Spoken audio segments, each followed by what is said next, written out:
Atop the tallest of earth's peaks dwell the gods of earth, and suffer no man to tell that he hath looked upon them.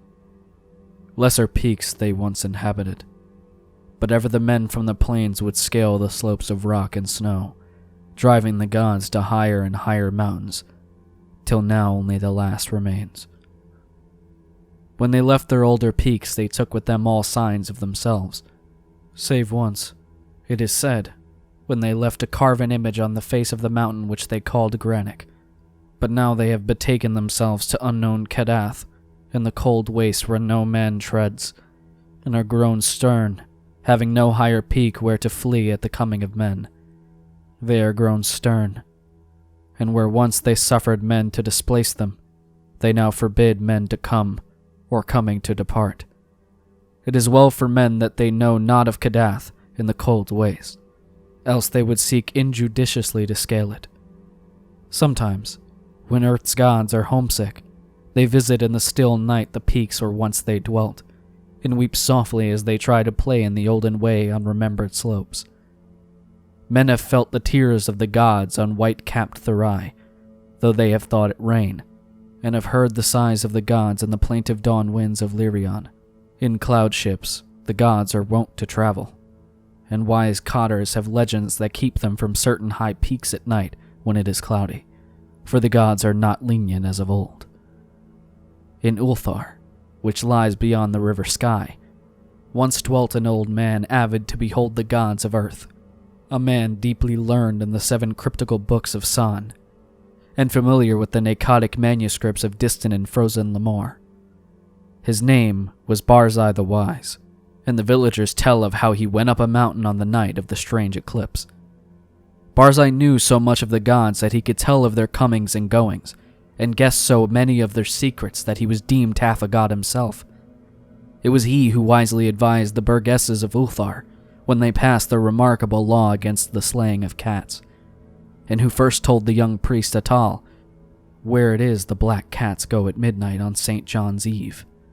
Barzai was learned in the lore of Earth's gods, and had gained a desire to look upon their faces.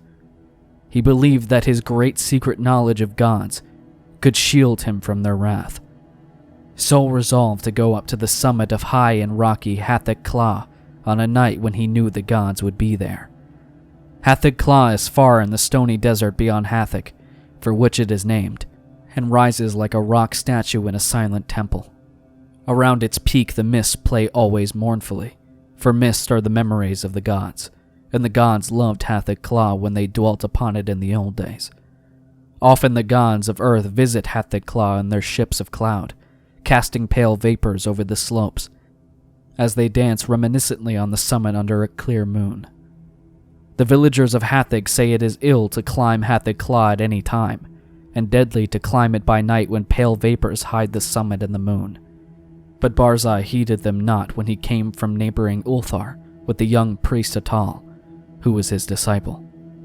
Atal was the only son of an innkeeper, and was sometimes afraid, but Barzai's father had been a landgrave who dwelt in an ancient castle, so he had no common superstition in his blood, and only laughed at the fearful cotters. Barzai and Atal went out of Hathig into the stony desert despite the prayers of peasants, and talked of earth gods by their campfires at night. Many days they traveled, and from afar saw lofty Hathig Kla with his aureole of mournful mist. On the 13th day they reached the mountain's lonely base, and Atal spoke of his fears. But Barzai was old and learned and had no fears, so led the way boldly up the slope that no man had scaled since the time of Sansu, who was written of with fright in the mouldy Nacodic manuscripts.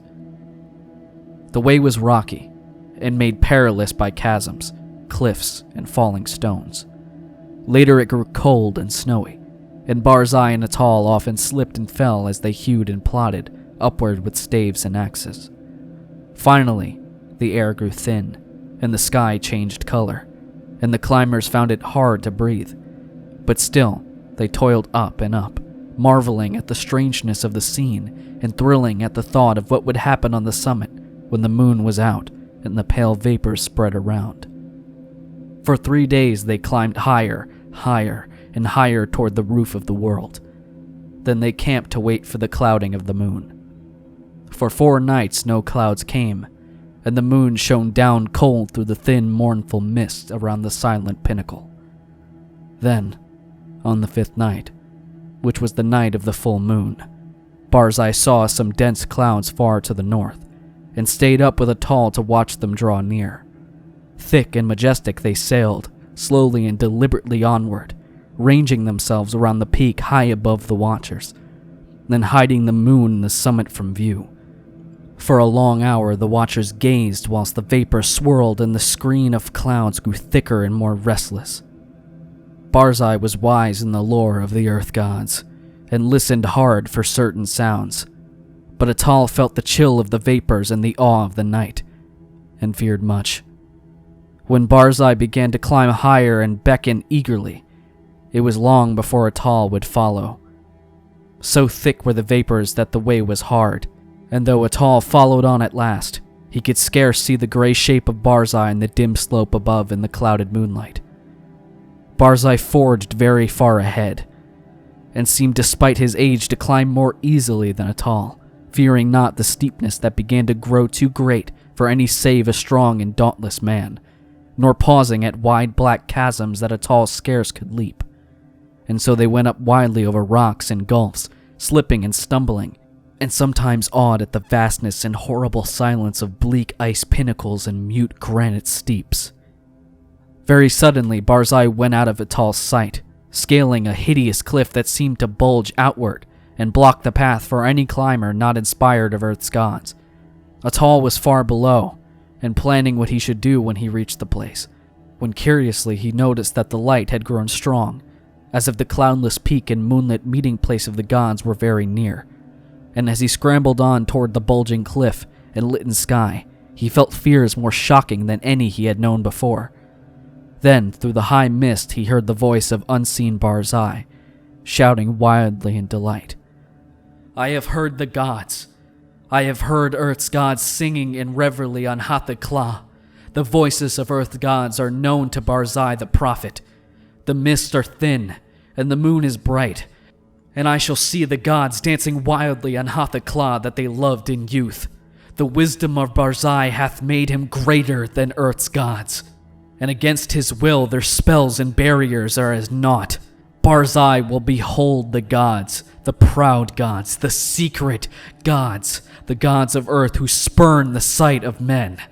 Atal could not hear the voices Barzai heard, but he was now close to the bulging cliff and scanning it for footholds.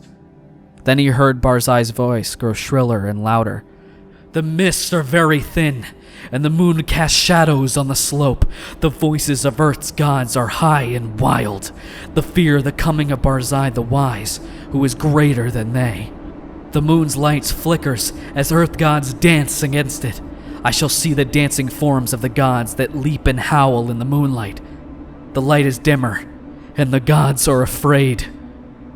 Whilst Barzai was shouting these things, Atal felt a spectral change in the air, as if the laws of Earth were bowing to greater laws. For though the way was steeper than ever, the upward path was now grown fearsomely easy, and the bulging cliff proved scarce an obstacle when he reached it and slid perilously up its convex face. The light of the moon had strangely failed, and as Atal plunged upward through the mist, he heard Barzai the Wise shrieking in the shadows. "The moon is dark, and the gods dance in the night. There is terror in the sky, for upon the moon hath sunk an eclipse foretold in no books of men or of earth gods. There is unknown magic on Hathakla, for the screams of the frightened gods have turned to laughter, and the slopes of ice shoot endlessly into the black heavens whither I am plunging. High, high at last, in the dim light I behold the gods of earth." And now Atal, slipping dizzily over the inconceivable steeps, heard in the dark a loathsome laughing, mixed with such a cry as no man else ever heard save in the Phlegethon of unrelatable nightmares. A cry wherein reverberated the horror and anguish of a haunted lifetime, packed into one atrocious moment. "The other gods! The other gods! The gods of the outer hells that guard the feeble gods of earth! Look away! Go back, do not see, do not see! The vengeance of the infinite abysses that curse the damnable pit! Merciful gods of earth, I am falling into the sky!